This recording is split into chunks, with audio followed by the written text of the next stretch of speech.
ठिकाणी ही नावं समोर येत आहेत, मात्र नावं न सांगता पूर्व उपनगरामध्ये 65चा आकडा आहे, पश्चिम उपनगरामध्ये 30 आणि शहरात 35 अशी आकडेवारी वाढत गेलेली आहे, 130 वर पोहोचली.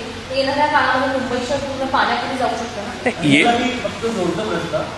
एका बाजूला मी आत्ताच म्हणालात की प्लांटेशनची गरज आहे, मात्र मॅनग्रोव्ह जे आपले ते कापले जातात खूप मोठ्या प्रमाणावर, याच्यावर पण कारवाई होणं गरजेचं आहे.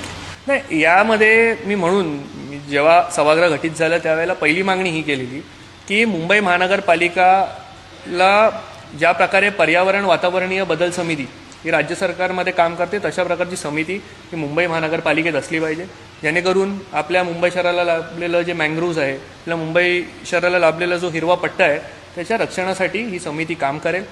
भविष्याचा विचार करून आज आपल्याला मुंबई महानगरपालिकेमार्फत आखणी करावी लागणार आहे. आणि म्हणून आपण नालेसफाईबद्दल या ठिकाणी किशोरीताईंना प्रश्न विचारला, त्यामध्ये मला आपल्याला सांगायचं आहे की 15 दिवसापूर्वी पाऊस मुंबईत सुरू होतो आहे. पूर्वी मुंबईचा मॉन्सून जून 15, जून 13ला सुरू व्हायचं.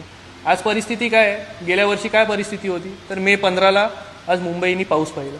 आणि वातावरणीय बदल हा एक मोठा मुद्दा मुंबईला येणाऱ्या दिवसांमध्ये येणाऱ्या वर्षांमध्ये पाहायला मिळणार आहे. त्याच्यामध्ये वातावरणीय बदल झाल्यामुळे फ्लडिंग एरियाज वाढणार आहेत, त्या ठिकाणी तुमचं उष्णतेची लाट त्या ठिकाणी मुंबईकरांना पाहायला मिळणार आहे. आणि म्हणून या सगळ्यांसाठी आपल्याला एक समिती गठीत करणं गरजेचं आहे. ते फ्लडिंग एरियाज आयडेंटिफाय करतील, जिकडे उष्णता जास्त आहे त्या उष्णतेला कमी करण्यासाठी. आता मी तुम्हाला सांगतो, एक उदाहरण देतो.